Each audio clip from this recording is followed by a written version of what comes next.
Hey, good morning. How you doing this morning?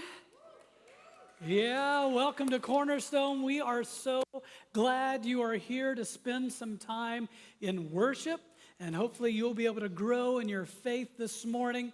As well as I want to say thank you to everyone serving this morning. We can't do it without great volunteers, and hopefully you got to interact with some of our fabulous volunteers this morning as you came in. Is it just me, or is it a little hot outside? It's hot? Okay, just good. I thought maybe it was just me here in Arizona. So what if I said we ought to take a cruise together? Anybody interested? All right, yeah. How about if I told you it's a 2-week-long Mediterranean cruise? Anybody in? Yeah, got some people going with me. I just happened to check the weather at one of the islands today. Just as I was driving in, I said, okay, Google, I better not say that, my phone will go off. And she said it was a low of 70 today and a high of 83. And I'm like, I'll take that. So today we're just going to take you on a journey today. We're going to take a cruise together.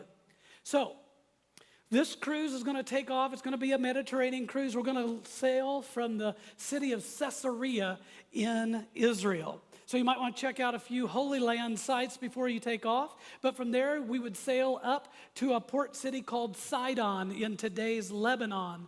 And from there, we would sail over to the island of Cyprus, and then on along the shoreline of Turkey to a couple spots there, and then on south of Greece to an island called Crete, and that's where that nice weather is, right there at Crete.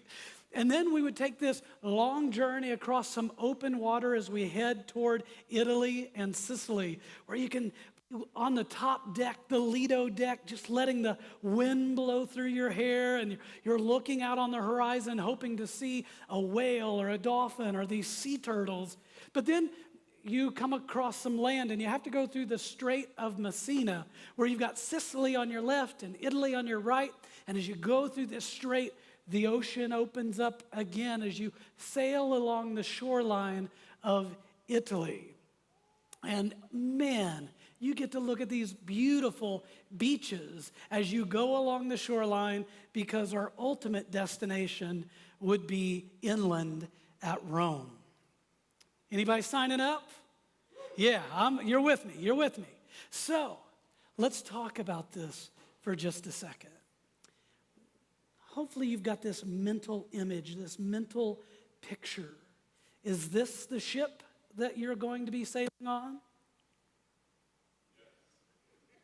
But how does the story change if I say you're going on a cargo ship? Does it change your mind?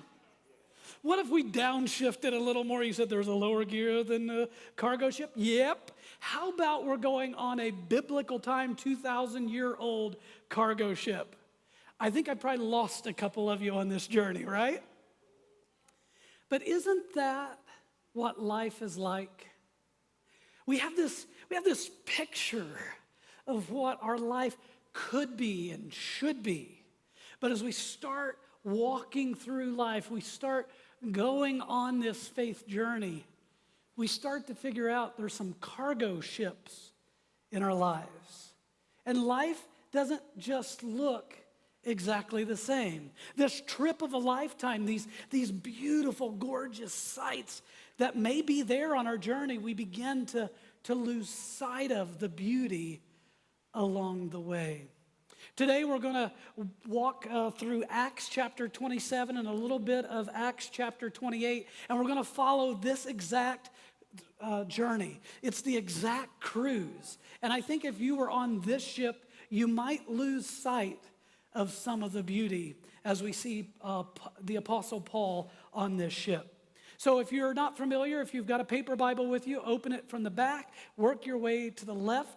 If you start hitting guys' names like Matthew, Mark, Luke, and John, you've gone too far. It's the book right after John. It's the 5th book in the New Testament. Hopefully you also have your cell phone. You can download the Bible app and be able to follow along with us as well.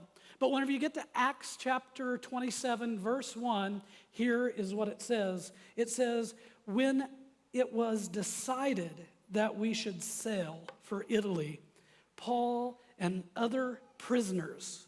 Okay, a second. Raise your hand honestly if you envision being on a cruise with other prisoners. I didn't envision prisoners going, I wouldn't sign up for a cruise that has the lower deck full of prisoners, would you? But here's the problem. Paul is one of the prisoners. And you're like, the Apostle Paul in the Bible was a criminal?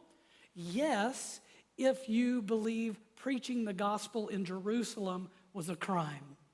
So just so you know, this is what's happening in Acts 26. He's preaching the gospel in Jerusalem. He's getting a lot of pushback because the Jews don't like the message of the resurrection of Jesus. And a Roman commander actually arrests him. And they are getting ready to stone him, even though he is due a trial in Jerusalem. They decide they're just going to stone him on the spot for preaching like this. But then Paul, to the Roman centurion, says, you can't do that. I'm also a Roman citizen, so you cannot stone me. I have to stand trial in Rome in front of Caesar, because Rome, you've got to remember at this time, is the center of the world. It is Rome that is over Israel at this time. But you see, Paul was all about doing ministry. Paul is exactly doing what God has called him to do. And he is finding himself being arrested. Because see, sometimes what you're going through in your life isn't because you've done something wrong. Matter of fact, many times it's the exact opposite.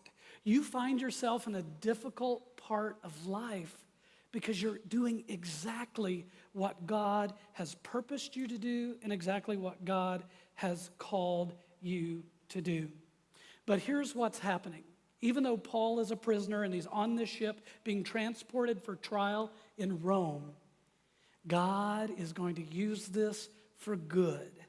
God has Paul headed right where he needs to go, because what better place in the world at that time to be preaching the gospel of Jesus than in the center of the world, Rome.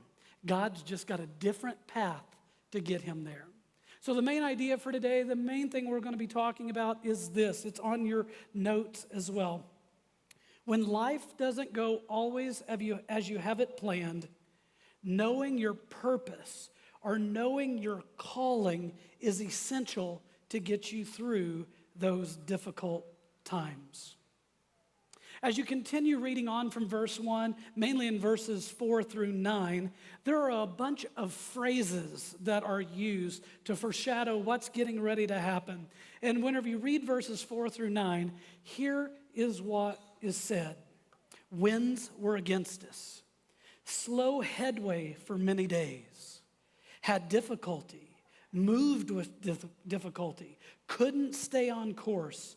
Much time had been lost. Sailing had become dangerous because it had become late fall. You see, God can give us warnings in life. God can put these circumstances in front of us to let us know better days may not be ahead in the immediate future. But God can work through difficult circumstances. God can work whenever life seems to be out of your control and things are happening that you did not cause. But in verse 10, here's what Paul says to the crew and all the men. He says, men, I can see that our voyage is going to be disastrous and bring great loss to the ship and cargo and to our own lives as well. You see, God not only speaks to us through our circumstances and our situations, God can speak through people around us, wise people that are speaking into our life. And that's why Proverbs 1:5 says, a man will hear and increase in learning, and a man of understanding will acquire wise counsel. We've got to be seeking the wise guys of life. You've got to be seeking the people that God has blessed with a spiritual gift of wisdom to speak into your life. Because if you are listening to the wrong people in your life, have you learned there are some people out there that can be manipulative? Have you learned there's some people out there that want to speak into your life and work through your life for their good and not necessarily your own? You see, in verse 11, the centurion, the Roman official on guard for watching the prisoner, said, instead of listening of what Paul just said, he wanted to follow the advice of the pilot and the owner of the ship. You see, just because somebody is in a position or they have authority or they have power, that doesn't mean they're automatically wise. These guys that are in power are making the absolute wrong decision. When Paul, a prisoner, of course they're not listening to a prisoner, but he has the gift of wisdom. And if they would have just listened, what could have they avoided? Verse 12. Since the harbor was unsuitable, this is the harbor in Crete, to winter in, the majority decided that we should sail on, hoping to reach Phoenix for winter. Isn't Phoenix a great place to winter? And they're trying to get there. This one's just a few thousand miles apart from our Phoenix. But here's the thing. Think about that phrase. The majority decided. How many times in our life do we just say, well, everybody else? Well, the majority usually is only right or makes the right decision, arguably, in politics. That's the only time you get a winner out of a majority decision, and whether that's right or not, that's for you to decide. But in our life, majority doesn't mean the right answer. Many times, following the majority is the absolute wrong thing to do. So after all these warnings in Scripture, we get down to verse 14 and we find they've already taken off from the port in Crete. They didn't listen to Paul. They're sailing out through the Mediterranean and a hurricane force wind kicks up. And now they're in trouble. They're not on land. They're out on their own in this ship. Let me just make sure you understand this, and I'm sure you already know this if you've lived longer than a week. There are 3 stages of life. You're either in a storm, a difficult time in life, you're coming out of a storm, or God is preparing you to go through one. Those are kind of the natural rhythm of life. I know whenever Katie and I decided to come to Cornerstone, we were leaving a ministry in Missouri, in St. Louis, and we decided to come here. We were so excited to come. Of course, it was winter time. We couldn't wait to winter in Phoenix. But we got here and really thought this is going to be wonderful. And it was. But it came at a time in our life where it was a 3 to 4 month long storm. We loaded up very little in 2 of our cars. We had very little with us because we were going to be renting a furnished apartment. And the day before we were supposed to move into this furnished apartment, the landlord calls and says, sorry, already rented it. But I've got another property in not the best location, but it's unfurnished.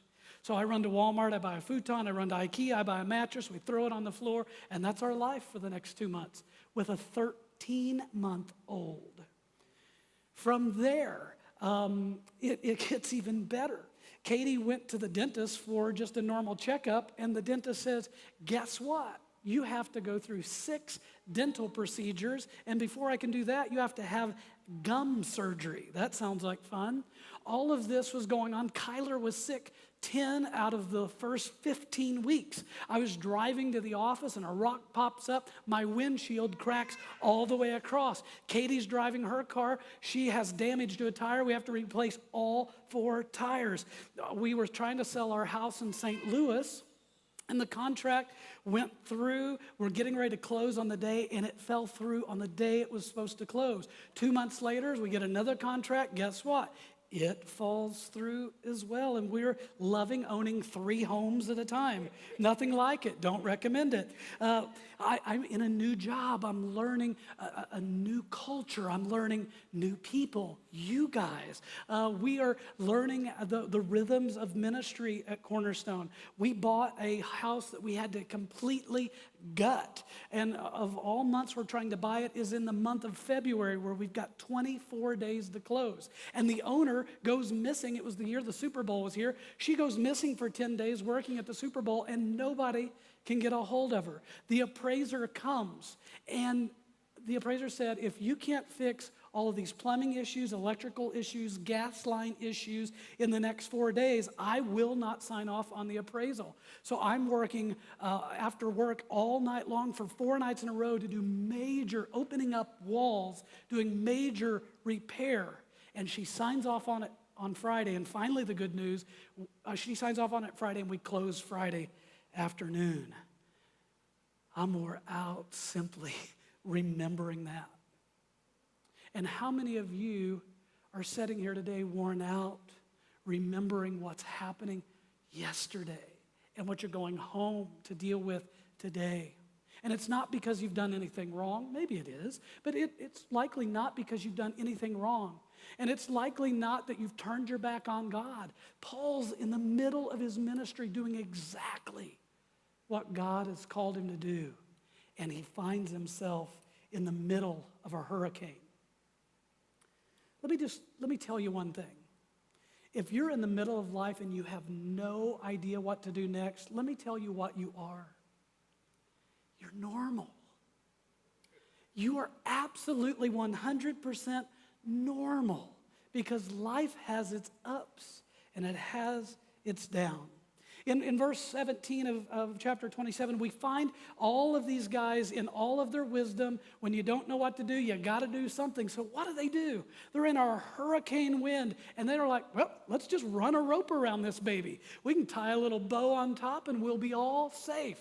How many of you think that's a brilliant idea? Just wrap some ropes around this ship. It's not going to break apart. But don't we do that so many times in our own life when it gets difficult? Hey, the solution is it's this easy. Rarely is it that easy. Rarely.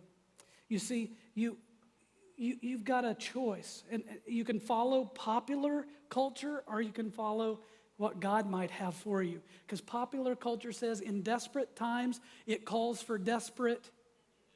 Isn't that just absolutely horrible advice? Hey, I'm desperate, so I'm just going to do anything. Because desperate times, when you're a lover of God and a follower of Jesus, desperate times calls for a desperate faith. It calls for a time of trust that we know who's in control. We know he's got this, even when we don't. Because storms can drive you to control your situations for resolution, or the storms in your life can drive you to grow your faith in God. You may say, I'm in the middle of this storm, and I've made it nothing but worse. I've made a mess out of this situation. Let me encourage you. God, no matter how bad you've messed it up, God can change your mess into his message for your life. Verse 18 and 19, they're not making any better decisions. They're afraid they're going to run aground, so what do? They're like, grab all the valuable stuff, the cargo, and chuck it overboard. Everything of value on the ship, we're just going to throw to the depths of the sea. And then next, the ship needs to get even lighter so we don't run aground. Here's some wisdom. They start dismantling the ship. It's like, who needs this? Let's lighten the load. The very thing that could keep them safe and get them where they need to go, they're throwing overboard. And how many times in difficult times in our own lives do we do the same thing? The people close to us that love us, that we put at arm's length, that we isolate them.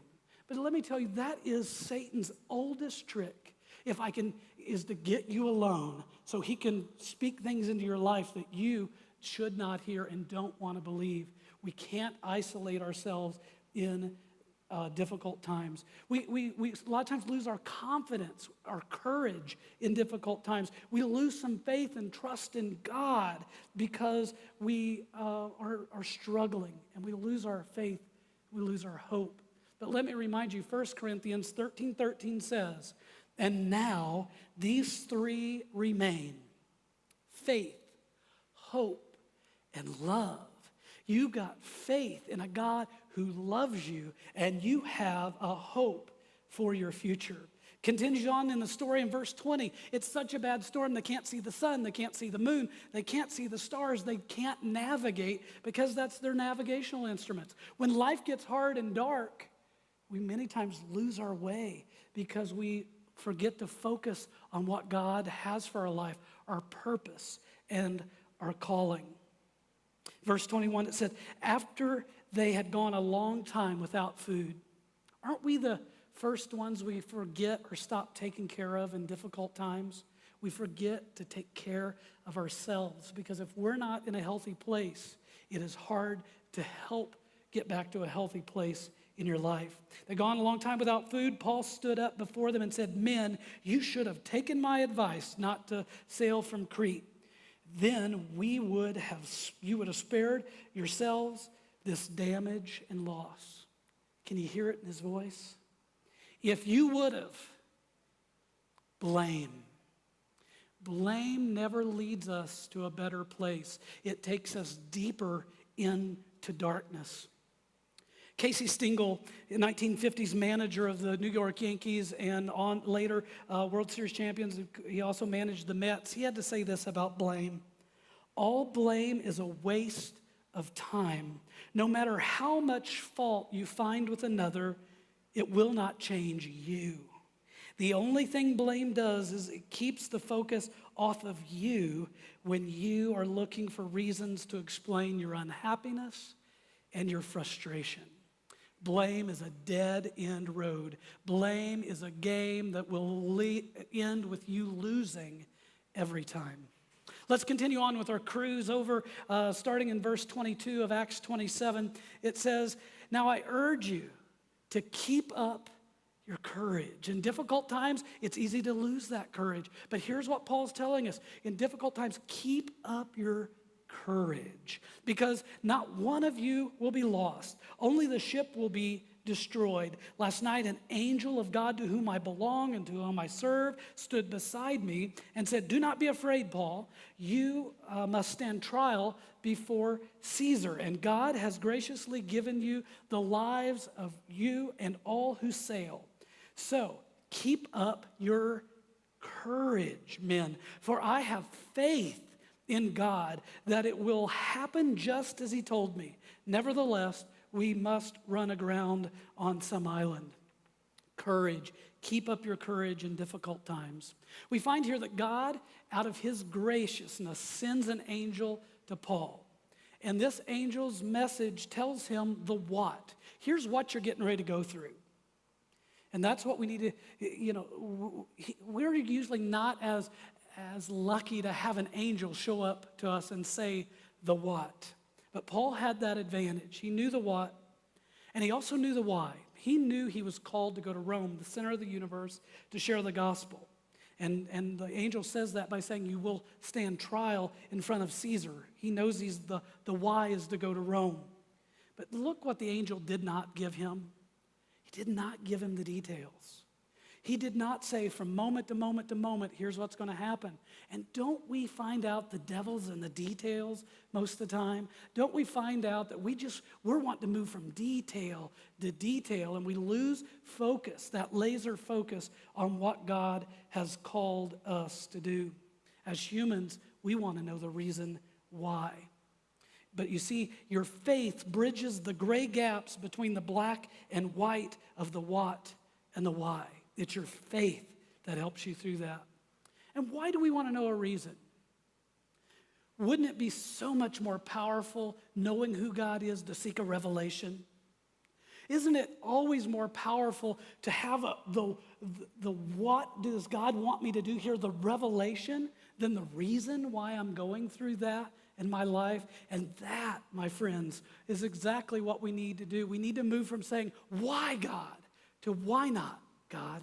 Why not use me through difficult times and difficult circumstances to see how God can work his power? See, if you get stuck on the reason, you're probably going to miss the revelation. But if you get stuck on the revelation, you don't care what the reason is. Is that right?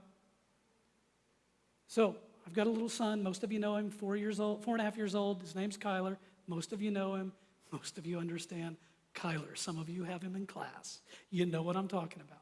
So I asked Kyler, I say, hey, would you go? And his response is, let's try that again. So I say, Kyler, will you go do? And his response is, why? Isn't that a response a lot to God? Why? And I can give him a reason, because I told you so. Or I can give him a revelation. I'm your dad, and I need you to go do that because you know I'm not going to ask you to do anything that would harm you. You know I'm not going to ask you to do anything that you can't do and you can't make it through. And isn't that so true of our Heavenly Father? We want to ask, why? But if you get a revelation from him, you know he's not going to harm you through this. It might be painful, but in the end, you're going to come across on the other side seeing him work in a mighty way in your life. It's the revelation when it is revealed to us who God is and what God can do in our life. It makes things easier because our faith will sustain us when life tries to drain us. Our faith is what sustains us when life wants to drain us. You've heard Pastor Lynn also say this many times in sermons over the years. It's not about being happy. It's about being holy. Happy times are sometimes the hardest times to grow in your relationship with God. But God is interested not necessarily about our happiness. He is interested in our holiness. And you say, what does that look like? Here's what it looks like. Galatians 5, verse 22 and verse 23 says, but the fruit of the Spirit is love, joy, peace, patience, kindness, goodness, faithfulness, gentleness, and self-control. You want to know if you're growing in your holiness? You want to know if you're growing in your relationship with God? That's what it looks like. These traits become more and more prevalent, not perfect. They become more and more prevalent in your life and in your character. Let's continue on. Acts 28, chapter 28, verses 1 through 6. It happened just as the angel said. You're going to be shipwrecked, and they were. And in verse 28, it says, once safely on shore, we found out we landed on an island called Malta. The translation of the word Malta is lost. And they were lost. They were off their course of going to Rome through the storm. They couldn't navigate, and they land on this island south of Sicily called Malta. Lost. Let me ask you, where in life have you ended up off course? Where have you found yourself lost in life? What's your Malta? And what do you need to see God do in your life to move you off of Malta? Verse 2, it says the islanders showed up and they showed us unusual kindness. They built us a fire, welcomed us because it was cold and rainy. Paul gathered a pile of brushwood because he wanted to help them out. And as he grabbed the wood and got it over the fire, it says a viper was driven out by the heat, and it fastened itself to his hand. And when the islanders saw the snake hanging from his hand, they said to each other, this man must be a murderer. For he escaped the sea, but the goddess Justice, notice these people are not Christ followers. The goddess Justice has not allowed him to live. But Paul shook off the snake, and it fell into the fire, and he suffered no ill effects. The people expected him to swell up and suddenly fall dead, but after waiting a long time and seeing nothing unusual happen to him, they changed their minds and said, he's a god. See, when life heats up, the heat of life will drive out all the snakes. It'll drive out all the devils in your life. And they're coming after you. They're going to try to latch on to you. Satan and his demons are going to do what they can do to distract you and get you off course and get you lost on your own Malta. But may it be said of us what Jacob said in Genesis chapter 50 about his brothers, you intended to harm me, but God intended it for good to accomplish what is now being done. What people may do in your life to harm you, God can use for your good. Now, let me give you the most encouraging thing of today's talk. When you think life can't get any worse, it can. Isn't that encouraging? Aren't you glad you came today? That when you don't think it can get any worse, it does. It does. And that's whenever the snakes come out. Because if I got bit by a viper, let me tell you, if I didn't fall dead just from the biggest fear of my life happening to me, I probably would at least wet myself. But in that moment, I would remember, urine and ventum, that's the ant. None. And when I did that, and I'd be like, no, that is jellyfish stings. And now I've got to suck the venom out. And you're like, oh, yeah, I would definitely die before I did that. That is for sure. But here's what happens. Look what's happening with the people after the snake bites him. First, he's a migrant. He's shipwrecked on the shore. They receive them kindly. Second, they think he's a murderer when the snake bites him. And then he lives, they think he's a god. As I was saying earlier, you can't always go off of what people say in your life, because look how quickly he went from a migrant to a murderer to the Messiah in just a few hours. You see, people are going to watch your reaction, and they're either going to add fuel to your fire, or your response, if it's in your purpose and it's fully in your faith and trust in God, people are going to have a different view of what's happening in your life. So don't also get discouraged when you try to help. Notice Paul got bit by this viper whenever he was trying to help gather wood to build the fire. Don't say, I helped, I tried to help, I hurt, so I quit, I'm done, I'm not doing that again. Sometimes you will try to help and you will end up hurting. But the answer is not to quit trying. It's to keep trying and keep speaking into people's life to help them. And whenever the snake was on Paul's hand, what did he do? He shook it off. He shook it off. And what's in your life that you need to shake off? Is it the words of your parents when you were a kid? Is it the words of a teacher? Is it what a friend said about you that you thought was your best friend, but it really is not? Is it the divorce that you may be going through? It may have been years ago. What in your life has been such a storm that's held you captive on your Malta, that's kept you lost? And what do you need to shake off? And I want to point out one other thing. Notice where that snake lands when he shakes it off. I don't think that's by accident. He didn't shake it off behind him and get bit again. He shook it off into the fire. Now, I'm not saying that you need to just forget what you've gone through in life. What I'm telling you is you need to shake it off into the fire so what you've gone through that has harmed you does not continue to harm you. That you put a change in your life. That you remember and you learn from those times, but you don't let them keep you captive on your Malta. Shake it off. Because these seasons can either be your most despising moments or they can be your defining moments. And when you have faith in God to get you through your difficult times, they become defining moments. Respond out of your character, not your circumstances. Because whenever the fruits of the Spirit have been growing in you and you can respond to your difficult situations out of your character, you get to a much different place than responding out of your circumstances. And keep your eyes on God, keep your eyes on the goal, and keep your eyes off of people, and keep your eyes off of problems. Let me just give you some scriptures here to remind you the God that you serve. 2 Corinthians chapter 12 says, my grace is sufficient for you. My power is made perfect in weakness.